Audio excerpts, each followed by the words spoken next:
Hello and welcome to Music with Mason. My name is Mason Fall. I am here joined with the punk rock band from Bettendorf, Iowa, Sleepyhead. I don't know what to do with my head. It's spinning round and round.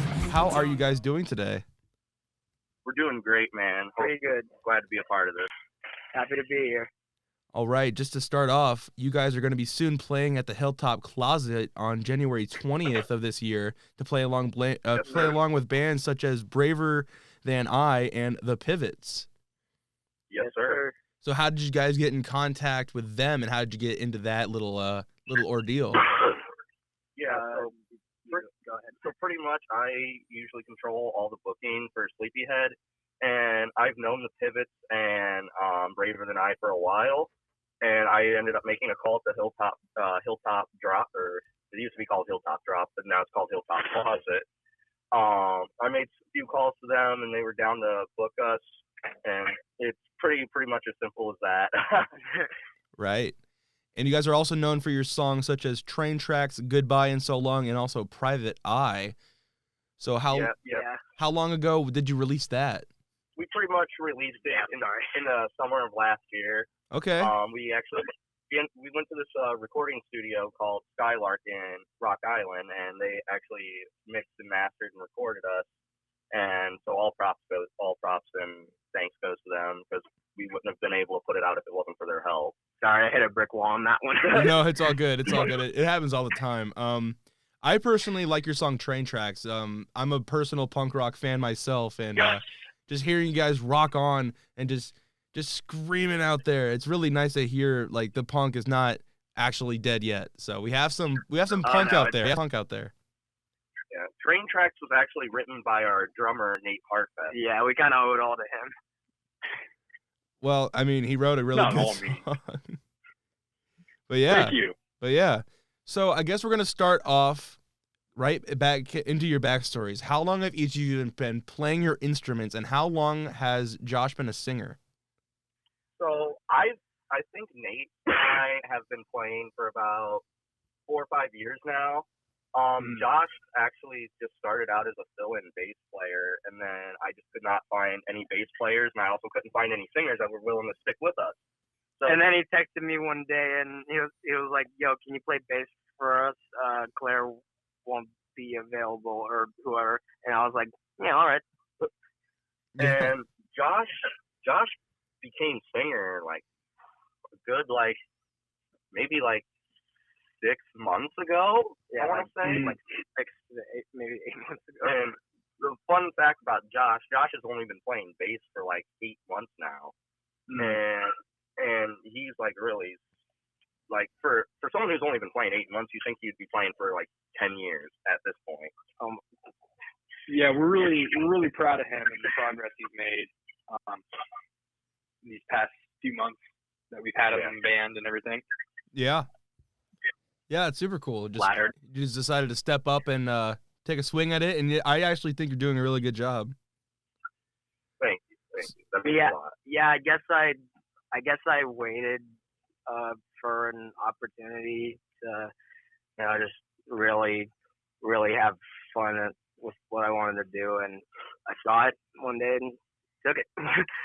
So is it something you enjoy more than just being the bass player or just being a singer? Like, you have both bass and vocals to worry about now. I love it all, man. Music's just always been my thing.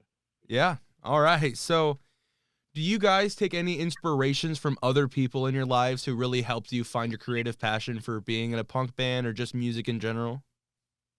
Yeah, I feel like I can speak for all of us that we're heavily influenced by Blink-182, Green Day, Alkaline Trio, Taking Back Sunday. Yeah, Taking Back Sunday.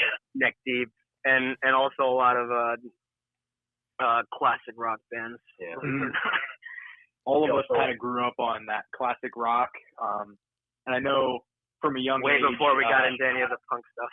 Yeah, my dad, when I was really young, would play it in the car and things like that, and now, ever since I started picking up drums and playing guitar and stuff, writing music, my dad's been really supportive. My mom's been really supportive. They've really push me to be the best I can be, and they also help me get equipment that I need and things like that. So they've been really supportive. Yeah. Right on. So And these guys too. yeah, I totally agree. Classic rock My dad's is. been really supportive of it. Actually, sorry. Go ahead. I actually I think. didn't mean to interrupt. Sorry. You're okay. I really think classic rock plays a huge role in punk rock and metal in general, and just, you know, I mean, without classic rock, there wouldn't be any Metallica, would there? Exactly. Yep. Like what we wanted to go for when we were recording our self-titled EP Sleepyhead, with the song "Don't Want to Be Like You," we still wanted it to like have that like main like hard kick in the face punk stuff, but we also wanted it to have like the soft or like the really loud guitar solos of classic rock. And we just like always been like, what would happen if like I've always had the idea like, what if like Green Day and Black Sabbath like did a collab together? That was like my whole inspiration when I was writing Don't Want to Be Like You. That would be wild. And I was just like, you know what would like Green Day and Led Zeppelin do if they collab together, you know? Right. So when we're thinking about the places you've played at, a lot of the bands and musicians that I've talked to have really been focused on the XBK Center. You guys also played there, is that right? Yeah, we did. We played there, oh God, probably like the end of summer. That was like our official, like, that was like our closer of summer, and then we went into like all of our winter shows. But yeah, XBK is like a really great venue, great people there. I believe we opened for the band Tough Ghost, and like I said, all thanks goes to them, because without Tough Ghost, we wouldn't have been a part of it. Yeah, and like I said, XBK is like a really great venue in general. They always have a decent crowd. They always have the best equipment too, and they also got the best people there to work with. Right. Yeah, we've been getting a lot of good things from them, so you know it's a really good, really great venue to go to. Oh yeah. So, for people who don't know, me and Josh have somewhat of a connection outside of music. Yeah, we went to school together at Bettendorf. He was I know you were like a grade or two below me, but yeah, go Bulldogs. But like you were one of those like chill ass dudes on the wrestling team, and we sort of became buddies. Yeah, I mean, I'm just gonna say this: I hated wrestling, but really great people, really great people. Hated wrestling, but I miss everyone that I was on the wrestling team with.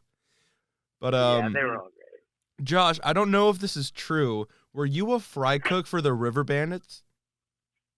I was actually at one point. Basically, my dad wanted me to take at least a seasonal job for a start of, you know, making some money, and I worked at a concession down at the Modern Woodman for the River Bandits games, and then eventually they moved me to fry cook.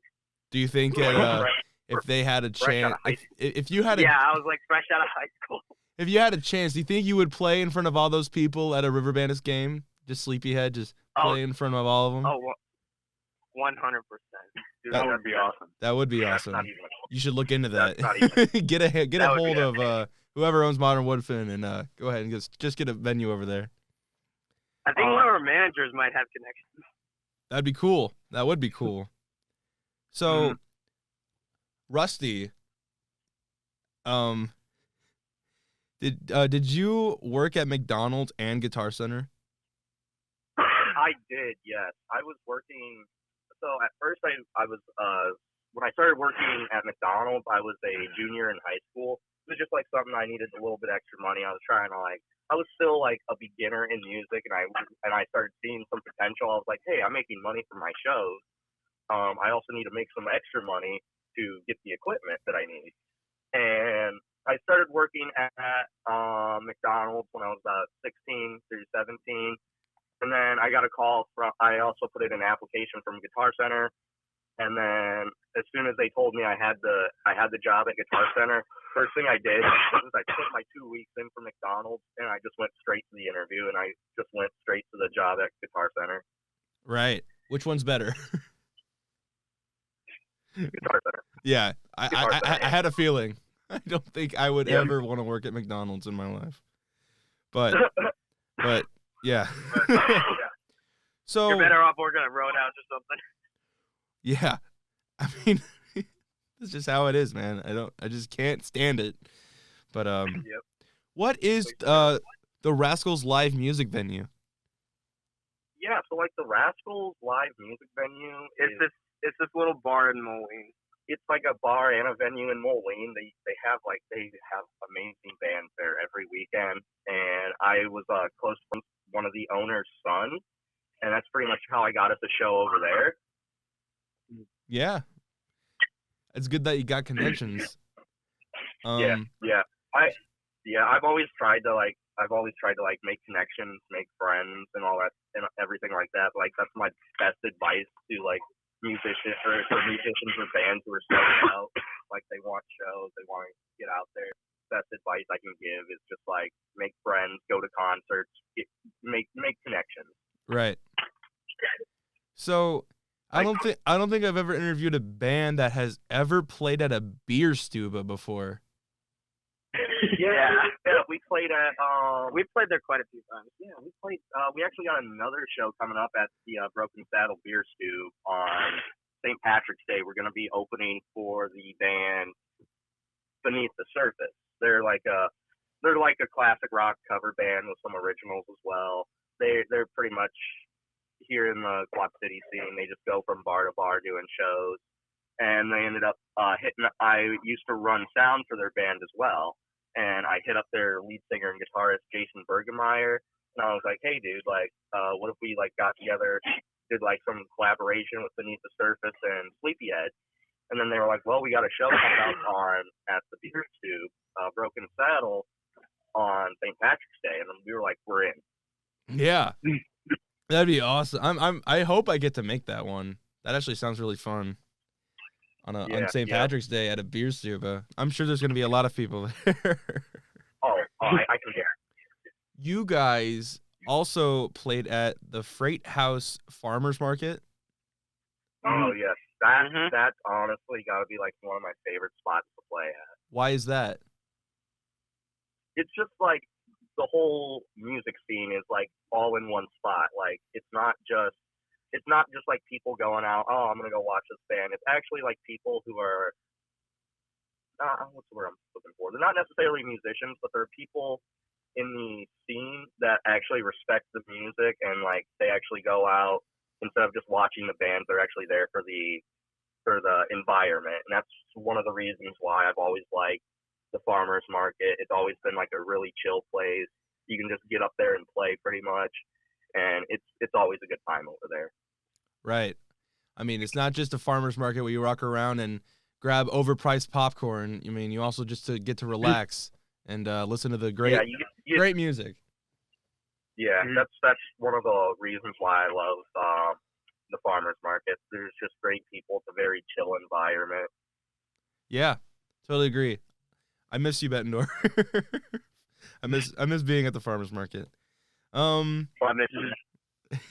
So you guys also played cover songs live. One of them that really caught my eye was Carousel by Blink-182, which happens to be, I believe, one of their first songs ever released.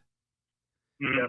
So that really shows me that you guys actually do take inspiration from Blink-182, because that's like one of their first albums. Are there in fact, Train Tracks was written almost completely inspired by the Blink-182 and Untitled album, the one with especially on the drum. I Miss You and everything. Yeah. And it's a fun song. A lot of energy. Okay. So I guess for each of you, is there a cover song that you wish to play as a band in the future? Play that funky music, White Boy. I've been telling them this to Josh and Nate for God knows how long, and it's play that funky music, White Boy. I thought you were gonna say Crazy Train. Hey Ya by Outkast. Yeah. Okay. We've got some really interesting songs right there. I would love to hear a punk version of those. So, Yeah. but yeah. Boys of Summer by the Atari. So, for each of you, what has been your favorite place to perform? Ooh, that's a really good question. That's a good question. Me personally, I have to stick with my vote on the farmers market because, like I said, it's just people. It's like people who aren't musicians, but they actually respect like what the musicians are doing for the Iowa and the Quad City scene. And because like we've noticed, like there are still some bands here. It's just like, not to sound rude, but they are getting in age, and they also are retiring. And I mean, that's gonna be us one day. Yeah, and I feel like as long as there's like new bands coming into the scene, then it kind of goes to show like the music scene here is never dead. That's why I've always been like, that's why to some bands that I've worked with before, I'm always like, they're always asking me for advice, like, what do we do to get shows? Most important thing is go to shows and make friends. Like after the show's done, what I used to do, wait for the band to get done. I would literally walk up to the owner and I would be like, hey man, really great performance that you guys set up. I also play in a band.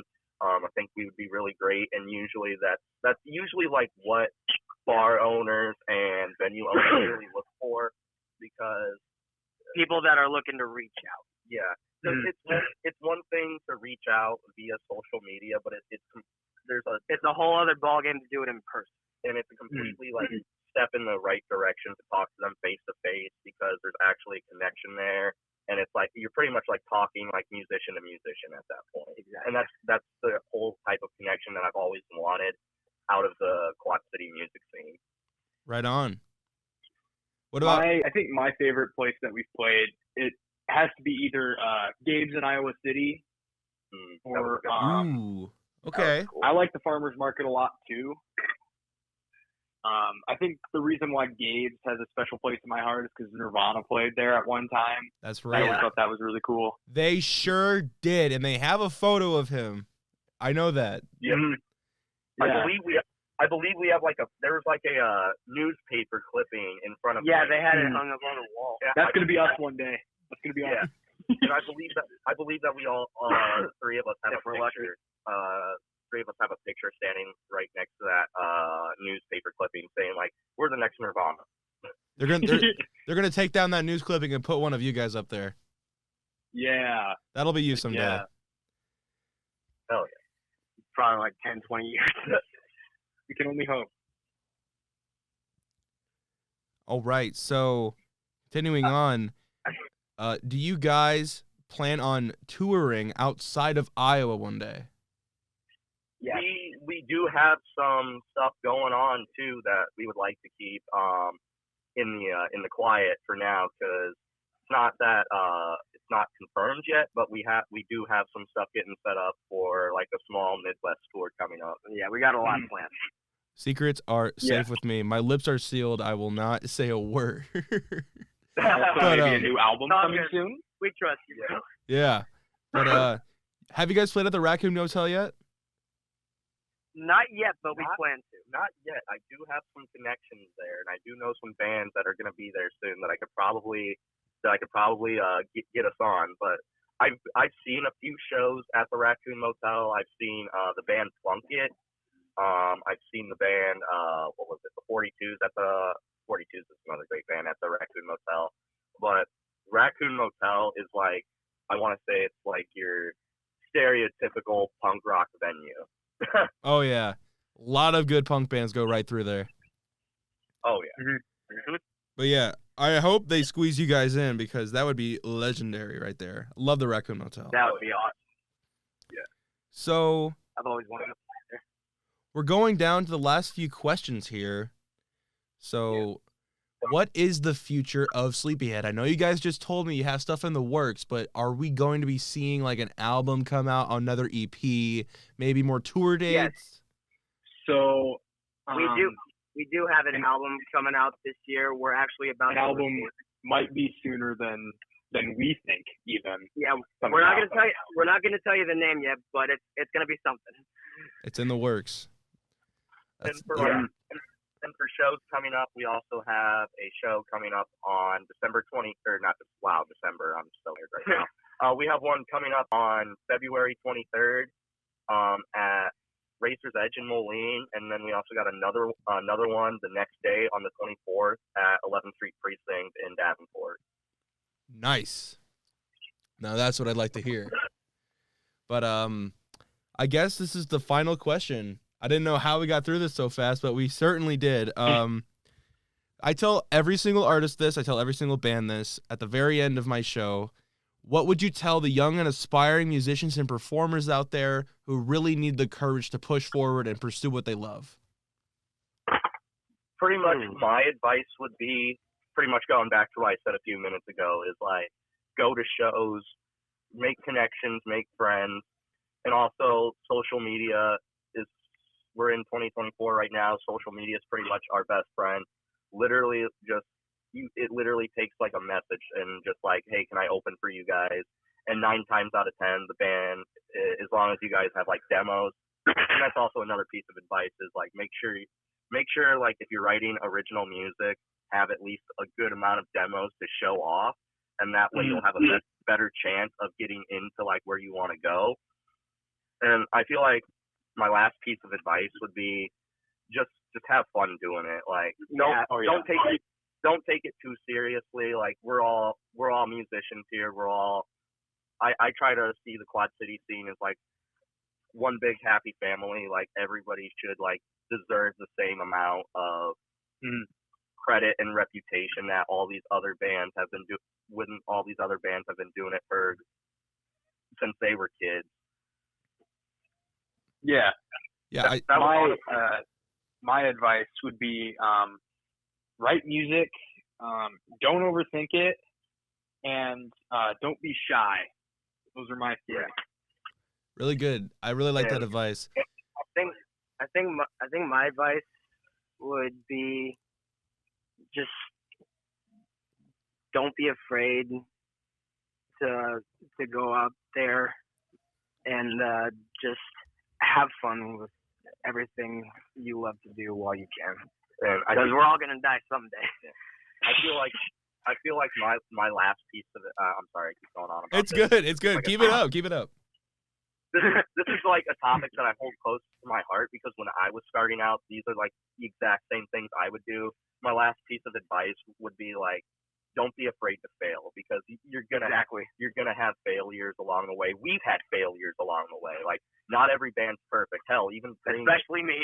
even like Green Day, Led Zeppelin, 82. Just if you do like fail, don't necessarily be like, oh damn it, I fucked it up. Just be like, learn from it and learn what you can do to make it better. And fake it till you make it. Yeah. Fake it till you make it. That's also a good strategy as well. Like if it doesn't sound right, take that failure and learn from it. Yeah. Like learn what you did wrong and learn how you can prevent it from making that same mistake again. I totally agree with that. Right back to the first piece you guys to give is really good. You do need skill and a little bit of talent to become a really good musician, but it also takes a lot of confidence to just step up and tell all these musicians to start for. Yeah. You really need a lot of confidence. Oh yeah, a lot of courage. Yep. But I think that is going to wrap it up, you guys. So much for being on my show. Thanks for having me. Thanks for having me. No problem at all. I really need everyone here listening in to check these guys out. I mean, you guys are like one of the only few punk bands that I know that are really doing great so far, and you don't get enough attention. But thank you. Yeah, we appreciate that. That really means a lot. Yeah, but Iowa loves you guys. I personally love you guys, and keep rocking on, dude. We will see you next time. Hell yeah! All right. One thing I want to say to your listeners before we go: come check us out at Hilltop Closet. This weekend, January 20th. Rockin' Toms, baby. $10 admission. Doors open up at 7. Show starts at 7:30. In the one and only Davenport, Iowa. So go ahead. Yep. Check us out on Instagram and Spotify, Apple Music, and YouTube Music. We've got music up all over there. All of which will be in the description right down below there. So make sure you check it out. So Thank you guys again so much Hey, for being thank you. on my show. We will see you next time. Of course. Thanks for having us. And that will wrap it up for today's episode of Music with Mason. If you enjoyed this episode, please consider checking out my other episodes as well. We just had one with the lovely Riley Jane, along with other really cool bands like Gravecore and Worst Impressions, and also Non Grata. And make sure you check out Sleepyhead. Their wonderful profiles will be in the description below, along with their album on Spotify, which you can check out as well. Please consider sharing this with your friends and also hitting the subscribe button to make sure that you are notified when another episode of Music with Mason is coming out. We will see you guys next time.